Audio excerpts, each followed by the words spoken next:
Você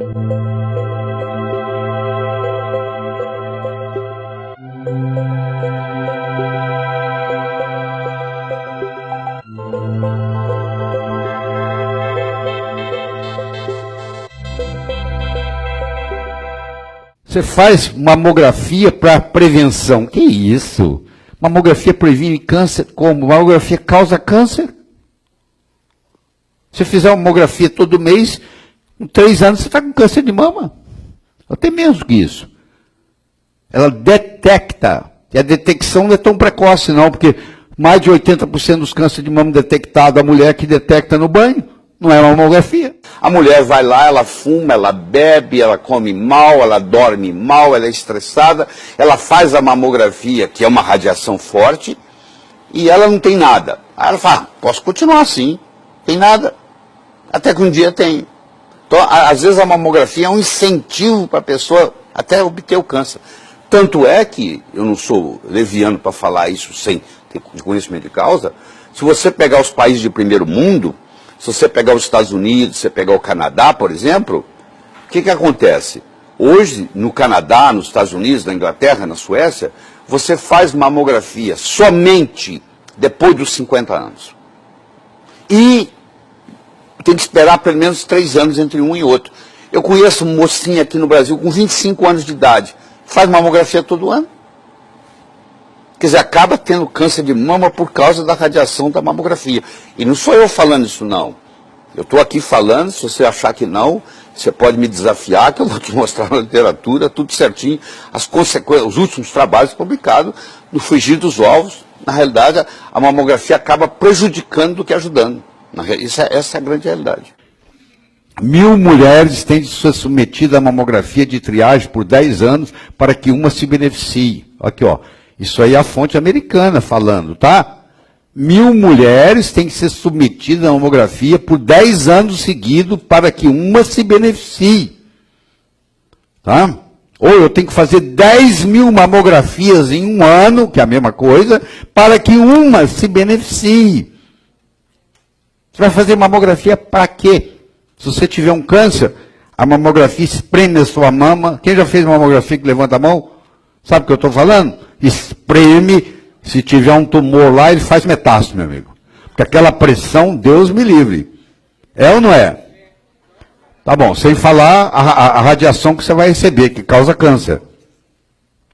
Quantos estudos você precisa fazer de com a 45 encostada no seu crânio, você puxa o gatilho e morre? É um tiro só, pum, morreu. Quantos casos você precisa fazer? 10.000? Não, 1. Mas você se impressiona, não fizeram 10.000 casos.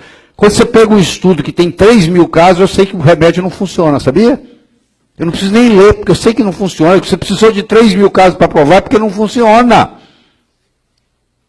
Concorda? Tão simples, pô. Então você tem que mudar esse raciocínio. O que a indústria farmacêutica faz? Faz milhares de pacientes, começa a testar. Ah, vamos fazer desse jeito, não deu significância. Vamos testar desse jeito. Até que chega uma hora, uma coisa dá. Aí eles publicam aquilo. Vamos pegar o câncer de mama. 261.000 novos casos diagnosticados, 40.000 morreram, 15% de mortes atribuídas ao câncer de mama. 405% a mais do que o câncer de pulmão mata do que o de mama. Então, a mamografia preventiva, diferente da mamografia diagnóstica. Eu não sou contra a mamografia diagnóstica. O que é mamografia diagnóstica? Eu tenho um cisto aqui e eu quero saber se isso é câncer ou não. A mamografia vai ajudar. Agora, eu tenho 25 anos de idade e vou participar do Outubro Rosa e vou fazer a minha mamografia. Eu não tenho nada, eu vou fazer a mamografia preventiva. Essa deve ser abolida, porque qualquer estudo que você for olhar, ela não faz bem. 48 milhões de mamografias preventivas por ano nos Estados Unidos. 48 milhões. Você acha que alguém para isso? Não, ninguém para isso. Mamografia preventiva. O uso agressivo de mamografia resulta em um aumento na incidência de câncer de mama. Aqui, 2008, tá? Screening mammography, mamografia preventiva. Aumenta câncer de mama. Tá aqui o trabalho, tá? Você lê. Detecção precoce via mamografia não reduziu mortalidade por câncer de mama em mulheres com idade de 40 a 49 anos. Quer dizer, você tem que esperar ter 50 anos, pelo menos, para fazer mamografia. E olhe lá, de 3 em 3 anos. Quantas meninas de 25 anos no Brasil fazem mamografia, achando que está fazendo um grande negócio? Já mostrei para vocês que densidade baixa é pior, né? Não ajuda não, piora. Mostrei para vocês que a termografia é uma opção. 10 anos antes da mamografia detectar câncer de mama, a termografia detecta câncer de mama. 10 anos antes. Você pode fazer 10 por dia, porque é uma fotografia. Ninguém se gasta com... É uma fotografia térmica, só isso. Tem efeito colateral nenhum. Zero. Tá? Aqui eu já mostrei para vocês de novo. Detecção precoce de 2.100 mulheres de 40 a 49 anos, a cada 2, 3 anos, por 11 anos, resultou na prevenção de uma morte. Isso aqui é uma publicação feita pelo Canadian Task Force, um preventive medicine. Olha só, lê de novo, por favor. Detecção precoce de 2.100 mulheres entre 40 e 49 anos. Eu não estou falando de menina de 25. A cada 2 ou 3 anos de mamografia por 11 anos. Resultou na prevenção de uma morte por causa de câncer de mama. Todo esse trabalho, todo esse gasto, por nada. Olha lá, uma morte. E aí, doutora Celeste, como é que fica, hein? Você fica reclamando que não tem muito mamógrafo lá no seu bairro? Que bom que não tenha. Isso é uma bênção de Deus, não ter mamógrafo no bairro. Aqui, ó. Aumento na incidência do diagnóstico de câncer de mama, sem aumento na morte, causada pelo câncer de mama nos Estados Unidos. Ó. Isso aí tudo é por detecção precoce. Olha lá. Detecção precoce. O que interessa é a mortalidade geral, e não a mortalidade somente por câncer. Lesão infecciosa e câncer de mama do mesmo lado. Isso é uma coincidência impressionante que funciona. Em 1920, o Dr. Weston Price descobriu e provou que a obturação de canal é um procedimento altamente tóxico e canceroso. Ah, você tem que tirar o glúten, você tem que tirar os lácteos, todos os lácteos, todos eles, negócio de queijo, nada disso, tem que tirar tudo, tá? Você tem que procurar fazer uso de fermentados, todos os povos que fazem uso diário de fermentados no planeta Terra, vivem mais, é o lugar onde tem mais centenários, são os povos que se alimentam de produtos fermentados e têm menos câncer. Detecção precoce salva vidas? Você só pode ouvir de quem sobreviveu. Os que morreram não estão aqui para contar. Então aqueles, não, eu detectei um câncer de próstata, tirei, e foi a melhor coisa na minha vida, me salvou a vida. Mas os que estão mortos não podem falar. Você só morre uma vez. Os pacientes que tiveram câncer detectado precocemente foram os que mais morreram por causa da cirurgia, alto risco. Você fala assim, poxa, mas câncer de pulmão eu tenho que fazer detecção precoce. Não tem, porque aqueles coitados que foram detectados precocemente, aqui, publicado aqui em 1999, porque morreram mais, porque vai fazer a cirurgia, morre em consequência da cirurgia. Cirurgia de pulmão não é brincadeira. Então morre da cirurgia, não do câncer.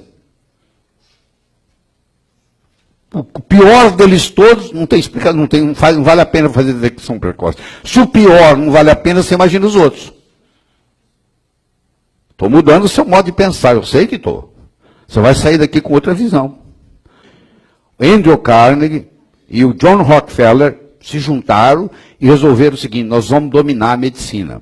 Nós vamos fazer o seguinte, nós vamos criar um currículo médico que não existe nos Estados Unidos. Criaram o currículo médico.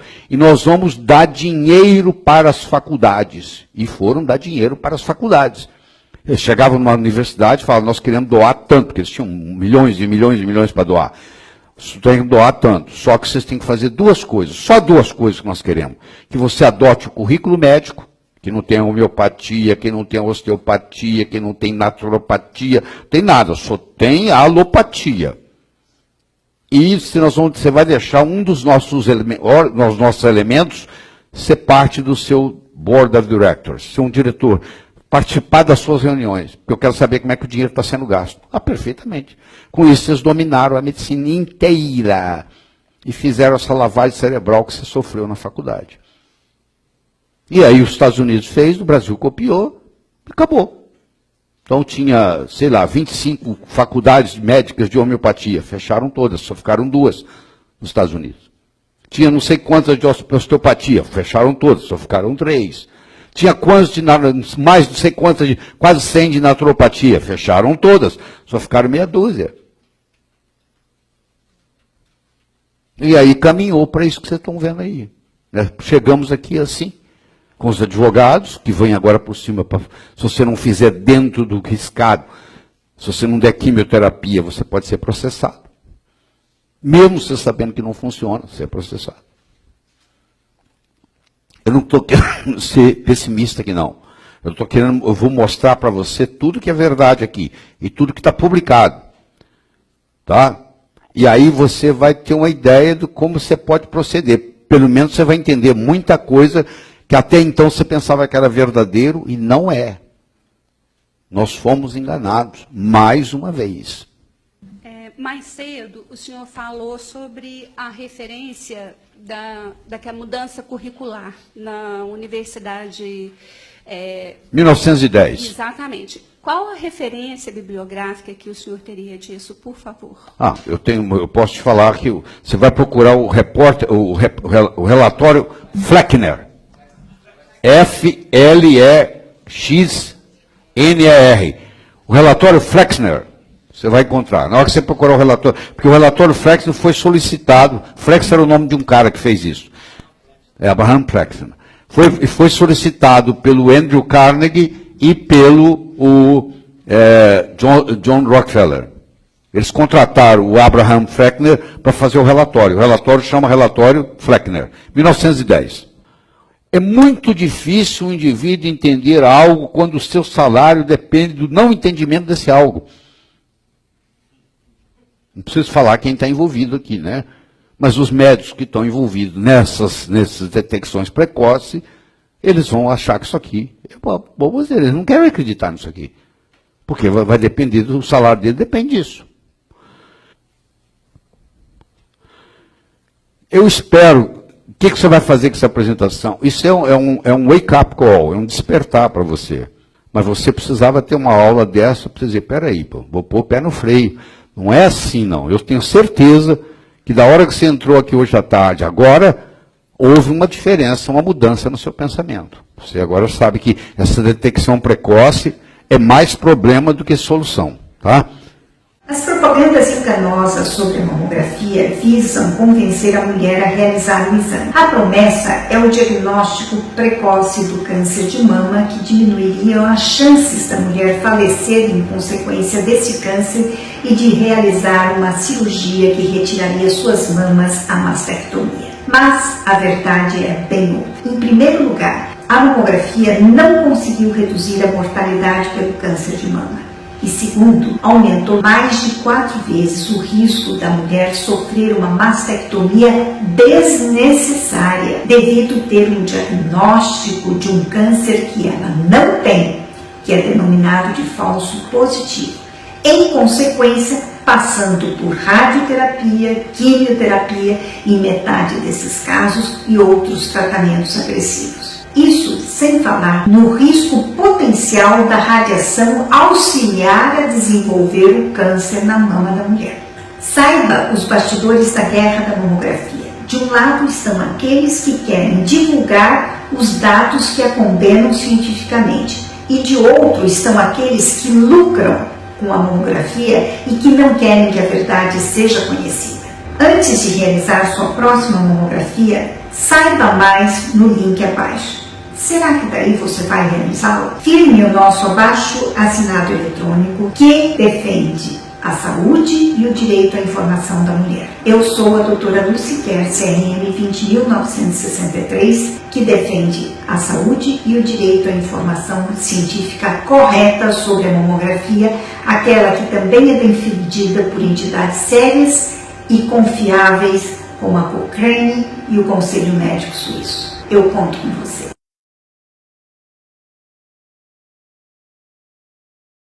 Então deixa eu mostrar uma comparação para você entre estrogênio e progesterona. Estrogênio cria um endométrio proliferativo. A progesterona mantém um endométrio secretor. O estrogênio causa estimulação das células mamárias, causa doença fibrocística da mama, se não for contraposta à progesterona, que protege contra a doença fibrocística da mama. A mulher que tem predominância estrogênica, ela vai reclamar que ela tem cisto na mama. Ela vai reclamar que tem cisto na mama. Aí ela vai no médico. Aí o médico vai mandar ela fazer uma mamografia, que é 100 vezes mais radiação do que o raio-x de tórax. 100 vezes mais. E não vai precisar disso. Você vai ver, nós vamos trazer um indivíduo aqui para falar um dia para você sobre termografia. Está esquematizado desde o começo do ano. Eu vou trazer aqui, que vai te revolucionar o seu consultório. Você não precisa mexer com mamografia. Você vai fazer termografia. Termografia é uma foto que capta a onda de calor, que dá 10 anos antes da mamografia. Escuta com carinho. 10 anos antes, um câncer que ia mostrar na mamografia, daqui 10 anos eu detecto na termografia hoje. 10 anos antecipado, sem nenhum problema para a mulher. Ela pode fazer 50 termografia por dia, não quer dizer nada. Calor. Pode fazer 10 por dia, pode fazer o que quiser, porque é uma foto, não tem nada a ver. Está disponível, pô. É muito mais barato, um aparelho que você tem no seu próprio consultório, não tem problema nenhum. Existe, deixa eu fazer um parênteses aqui, não é politicamente correto o que eu vou falar, mas eu não estou aqui para ser politicamente correto. Existe no Brasil uma misconcepção de que mamografia é prevenção de câncer de mama. Meus amigos, mamografia não é prevenção de câncer de mama. Mamografia é detecção. A mulher faz a mamografia, eu faço todo ano. Vai ter câncer por causa disso. Eu faço todo ano, porque quando o médico fala para mim que eu não tenho nada, eu continuo fazendo tudo que eu vinha fazendo. Ou seja, você vai esperar a hora de ter, né? A mamografia negativa só te diz uma coisa. Por enquanto, nós não conseguimos ver. Só isso. Mamografia negativa não significa ausência de câncer de mama. Mamografia negativa significa que a mamografia ainda não pegou. Porque eu posso te mostrar exame onde a termografia pega e a mamografia leva 10 anos para pegar. E a mulher sai dali e fala, não tem nada, não, eu vou continuar tomando meu refrigerante, vou continuar fumando, vou continuar... Não tenho nada. Não tem nada. Mas isso não é prevenção. Isso é detecção.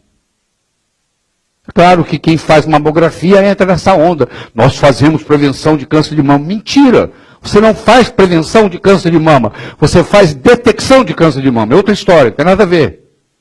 Tá? Aumenta a gordura corpórea, favorece o aumento de peso, causa celulite. Estrogênio causa celulite. Progesterona trata a celulite.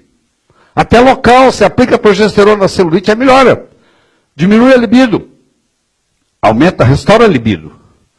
Causa câncer de endométrio. Previne câncer de endométrio. Aumenta o risco de câncer de mama. Ajuda a prevenir câncer de mama.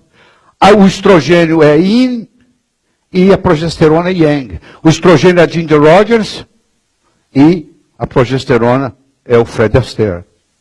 E eles têm que estar equilibrados. O grande segredo da modulação não é só normalizar o estrogênio e a progesterona. Eu tenho que normalizá-los e equilibrá-los um com o outro, para equilibrar o processo yin e yang do corpo. A dualidade hormonal. Uma paciente fez termografia e acusou aquela área mais avermelhada. Mais sim, sim. Ela também fez mamografia e deu tudo negativo. Claro, porque a termografia precede a mamografia em 10 anos. Sim, aí pergunto, o que fazer daí para frente? Você vai fazer um detox nela, você vai tratá-la biologicamente. Essa pessoa tem uma predisposição naquela área a desenvolver câncer, mas ainda não está cristalizado.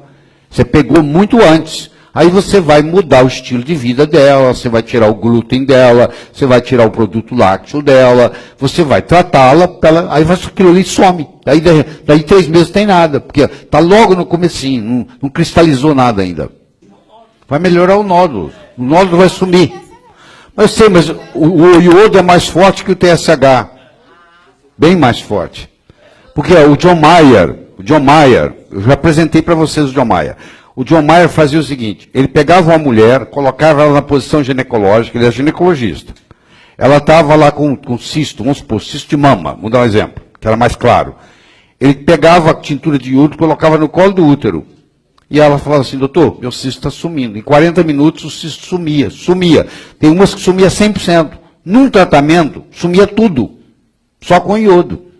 O iodo para cisto, seja ele de tireoide, seja ele de ovário, seja ele de mama, não tem nada igual. É impressionante, a coisa é impressionante, porque na fisiopatologia da formação do cisto, é a deficiência de iodo que é a principal causa.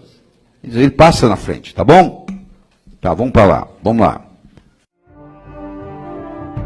A termometria cutânea digital de alta resolução é mais conhecida como termografia infravermelha computadorizada. É uma moderna modalidade de exame médico para diagnóstico, que utiliza um equipamento de altíssima resolução que capta o calor em forma de radiação infravermelha emitida pelo corpo e, através de um software específico, possibilita a captura de imagens chamadas de termogramas, que podem ser analisadas por médicos com treinamento específico em termologia clínica. É um exame complementar de diagnóstico médico. Sem contato do equipamento com o corpo do paciente, não produz qualquer tipo de desconforto. É um exame que não tem emissão de radiação, é totalmente sem contraindicações, sem uso de contrastes, podendo ser realizado em crianças, adultos ou até mesmo em gestantes. O equipamento termográfico mede a temperatura da superfície da pele e dessa informação é gerada uma imagem digitalizada. O termograma consiste de pixels individuais, com cada um representando uma medida exata da temperatura naquele ponto, com precisão de até 0,01 graus Celsius. Pode-se dizer que é um mapa colorido ou mapeamento térmico da superfície da sua pele. É um exame complementar, especialmente importante no diagnóstico precoce de alguns tipos de doenças relacionadas ao trabalho, enfermidades caracterizadas por dores crônicas e ou agudas, reumatológicas, neurológicas, vasculares, entre outras. O exame possibilita, junto com a avaliação clínica, o diagnóstico de fibromialgias, síndromes dolorosas miofaciais e distúrbios do sono. É um exame que faz uma avaliação funcional do corpo humano. O exame, já em uso nos Estados Unidos, Europa e Ásia há alguns anos, vem sendo realizado agora também no Brasil. E segundo publicações médicas em veículos de informações científicas de reconhecimento internacional, possibilita o diagnóstico em fases muito precoces do câncer de mama, até mesmo antes da formação de nódulos em estágios iniciais, e de 5 a 10 anos antes de outros exames de avaliação anatômica, como a mamografia, o ultrassom e a ressonância magnética. O exame possibilita também detecção de doenças em fases mais precoces, às vezes ainda assintomáticas, chamadas de fases subclínicas de doenças da tireoide, sobrecargas musculoesqueléticas, alterações neurológicas, entre outras. Por isso é indicado também na área de medicina desportiva, principalmente no estabelecimento de risco do desenvolvimento de lesões. Deixa eu fazer um comentário interessante aqui para quem está nos assistindo. Nós temos uma medicina chamada pré-genômica, que é antes de 2003. E nós temos uma medicina chamada pós-genômica, que é depois de 2003. Em 2003 foi publicado o genoma humano. 13 anos de pesquisa, bilhões de dólares, publicou-se o genoma humano. Esperava-se que nós íamos ter pelo menos 120 mil genes, porque nós temos 120 mil proteínas diferentes no corpo. Então a esperança era que, a expectativa é que ia ter 120 mil genes. E qual não foi a surpresa? Que nós temos apenas 23 mil genes funcionais. O arroz que você põe no seu prato tem 35 mil genes. Você tem 23 mil. Mas você é muito mais complexo que o arroz. Como o arroz pode ter 35 mil e você ter apenas 23 mil? Aí chegou-se à conclusão que quem controla a biologia não é a genética, é a epigenética. Antigamente, o que se chamava de lixo do DNA era um conjunto de proteínas que ficava em volta do DNA que ninguém sabia para que servia e chamava lixo. Era o lixo, era o junk. Hoje sabemos que ali estão as proteínas reguladoras, que vão regular a expressão gênica. E traduzindo isso para você, a mãe morreu de câncer de mama, a irmã mais velha morreu de câncer de mama, A mulher vai no consultório e diz para o doutor, eu vim aqui porque eu quero tirar minhas mamas. Eu quero fazer uma mastectomia radical bilateral profilática. Que é um crime. Que é um crime. Porque a minha mãe morreu de câncer de mama, minha irmã mais velha morreu, eu mandei meu sangue para os Estados Unidos e eu tenho o gene do câncer de mama. Antigamente você não tinha o que fazer, era esperar vir o câncer. Hoje você vai dizer para essa mulher, das duas uma, ou a senhora vai ingerir crucífera é brócolis, é repolho, é nabo, é couve-flor, é couve de Bruxelas, etc., 2 vezes por semana, ou a senhora vai ingerir um suplemento chamado indol 3-carbinol, 200 miligramas, diariamente, ad infinito, pro resto da vida. E isso não vai permitir a expressão gênica. Olha que bonito. Se você pegar uma colmeia de abelhas, é redundante colmeia de abelhas, mas pegar uma colmeia, você vai ver que a abelha rainha, ela vive 6 anos. A abelha operária vive 5 semanas. A abelha rainha vive 62 vezes o que vive uma abelha operária. E elas têm o mesmo genoma. Numa colmeia, todas as abelhas são gêmeas idênticas. Elas têm exatamente o mesmo genoma. O que faz a abelha rainha viver 62 vezes mais? O alimento, a geleia real, é feito para ela. Só ela ingere a geleia real. Olha a importância da nutrição. Quer dizer, porque ela se alimenta da geleia real, ela vive 62 vezes mais do que a abelha operária. Esse conceito é o chamado nutrigenômica, que é o uso do nutriente para mudar a expressão gênica. E isso é uma grande descoberta. E eu digo para as pessoas, você não é refém da sua hereditariedade. Não, meu pai morreu de câncer de mama, de câncer de próstata, minha mãe morreu de câncer de mama, eu estou fadado a ter câncer. Não é verdade, entendeu? Ninguém é refém da sua hereditariedade, porque hoje, com a epigenética, com a nutrigenômica, nós podemos revolucionar tudo. Última pergunta, e aí nós vamos despedir até amanhã. Fala. A gente, com essa medicina, nós estamos cuidando de terreno.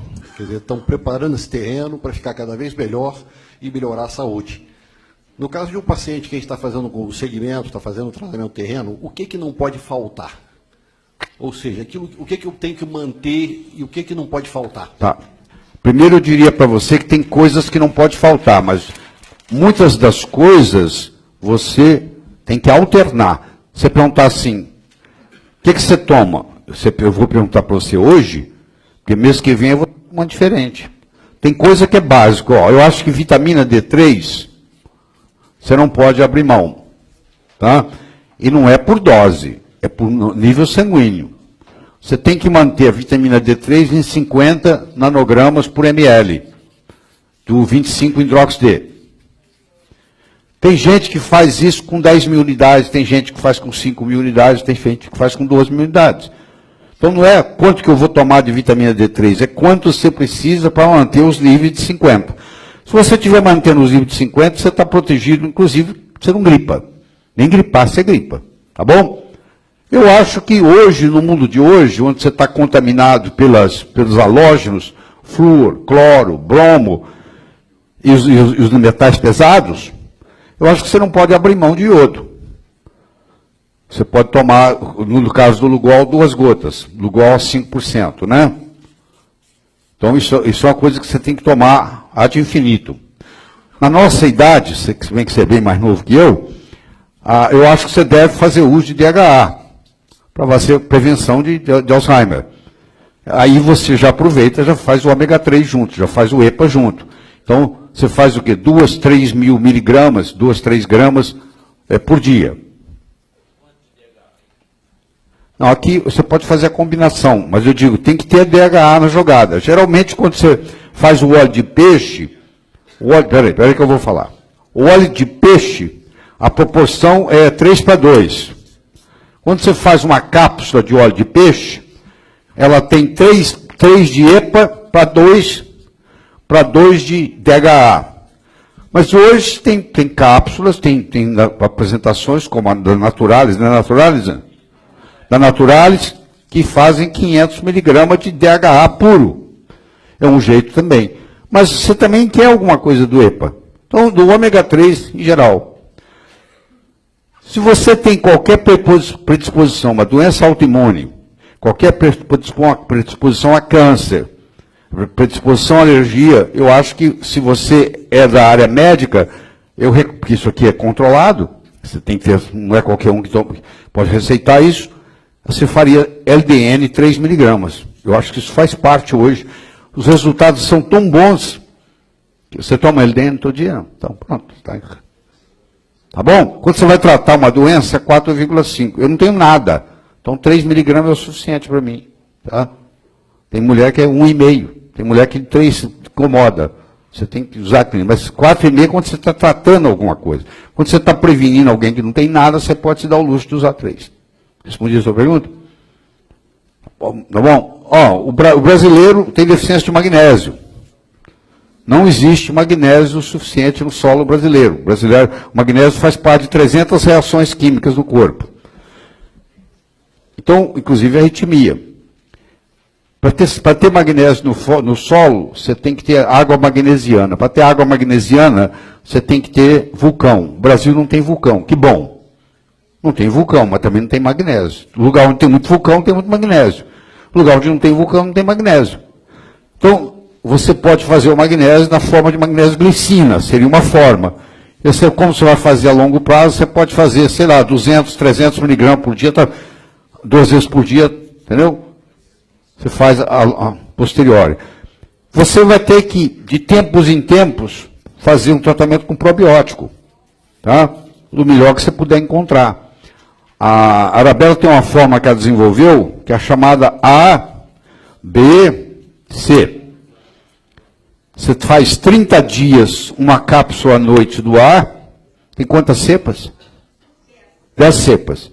Você faz 30 dias a B. Também tem 10 cepas? Não. E você faz 30 dias da C. Então você faz 90 dias de probiótico. É um tratamento muito interessante. Então isso tem que ser feito de tempos em tempos. Eu diria que umas 2, 3 vezes por ano você deve fazer probiótico. Se você puder ingerir qualquer coisa fermentada, todos os lugares onde você vive mais de 100 anos, você tem muito longevo, onde você tem muito centenário, sem exceção, aquele povo ingere fermentado. Então você tem que ingerir fermentado, você descobrir o que você quer de fermentado. Hein? Kefir. Você tem que tomar cuidado do kefir, porque o kefir, ali pode ter contaminação. Esse aqui é o problema do kefir, né? O kefir, as cepas que estão ali, pode ter uma cepa de fungo, por exemplo. Aí está te prejudicando. Nós vamos fazer um processo, prometi para a Arabella, não cumpri ainda. Eu trouxe 40 cepas da Alemanha para tratar câncer. O doutor Marco Roggiero foi quem descobriu isso, esse iogurte, que lá é um iogurte. Aqui talvez a gente faça na forma de kefir. Que lá você consegue leite A2. Aqui não tem leite A2. Lá na Europa tem leite A2. Aqui a caseína do leite é A1. Então não tem leite A2 aqui. A não ser que você tenha uma vaca no fundo do seu quintal. Se você tiver uma vaca zebu, porque a vaca zebu, por que o pessoal, o produtor de leite não gosta da vaca zebu? Porque ela dá pouco leite. Ela dá 3, 4 litros de leite. Enquanto que uma holandesa dá 50. Então, se você produz leite, você vai querer zebu puro na sua coisa? De jeito nenhum. A zebu é A2. O leite da zebu não dá câncer. O leite da holandesa dá câncer de mama, dá câncer de próstata. Então, você tem que tomar cuidado. Aqui no Santa Luzia, vendem um leite que é de zebu. Minha mulher, você pergunta, ela, amanhã deve estar aí, você pergunta, ela está te falando onde é que compra. Eu estou fazendo o meu iogurte com esse leite.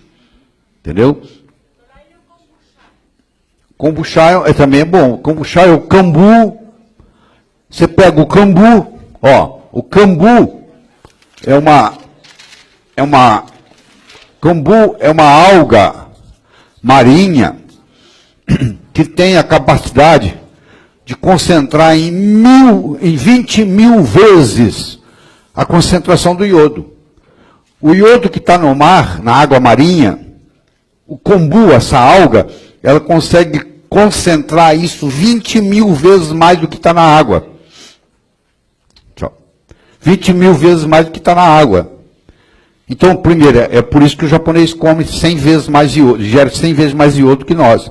E o kombucha é esse kombu fermentado. É muito bom. Você encontra, eu tenho, mas eu trago dos Estados Unidos. Aqui no Brasil tem kombucha?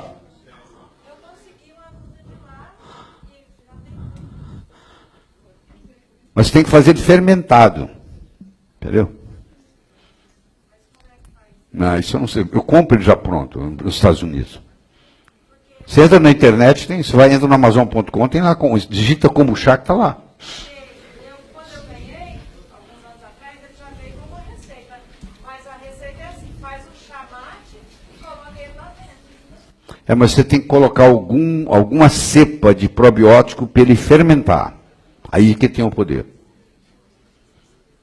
Tá bom? E o resto você vai mudando, variando. Entendeu? Então, a prevenção do câncer de mama. Nós podemos, tem vários caminhos. Vocês já viram os trabalhos que tem aqui, que eu já mostrei para vocês nas minhas aulas de vitamina D3, que você chega até prevenir em 85% um câncer de mama. Não, essa apresentação que você fez aí, ela vai ao encontro de tudo aquilo que a gente tem discutido nesses últimos tempos. E que está na literatura. O terreno é tudo. O terreno é tudo. E o foco da medicina e da terapêutica, eu posso falar isso como farmacêutico, esqueceu totalmente o terreno. A gente fica olhando para o órgão. Né? Eu tenho uma frase que eu falo sempre para os meus clientes. Eu não tenho medo de você fazer uma cirurgia do tumor. Eu tenho medo de você fazer uma cirurgia do tumor e virar um doente de câncer. Às vezes o tumor não é câncer. Então nós temos que olhar para aquela estratégia sempre do terreno. É o chamado terreno tumoral. Temos que cuidar do terreno do indivíduo. Quando Se o resultado biológico vai ser positivo ou não, vai depender desse indivíduo. Não podemos ficar olhando para procedimentos, senão nós vamos ficar loucos. É por isso que o sistema faliu. Não é que vai... O sistema está falido. Está falido, claro que está falido. E o sistema privado vai falir também. Né? Se você consultar o seu convênio médico, ele não tem estrutura para o número de vidas que ele é responsável. E cada vez querem detectar mais coisa. Então, se você sair daqui com o conceito, tudo isso que eu falei, se você sair com a seguinte ideia, detecção precoce não é a solução. Valeu a minha apresentação aqui hoje. Porque eu te provo isso 1000 vezes. Em toda a literatura moderna que você mexer, cai na mesma coisa. Detecção precoce não é a solução. Complica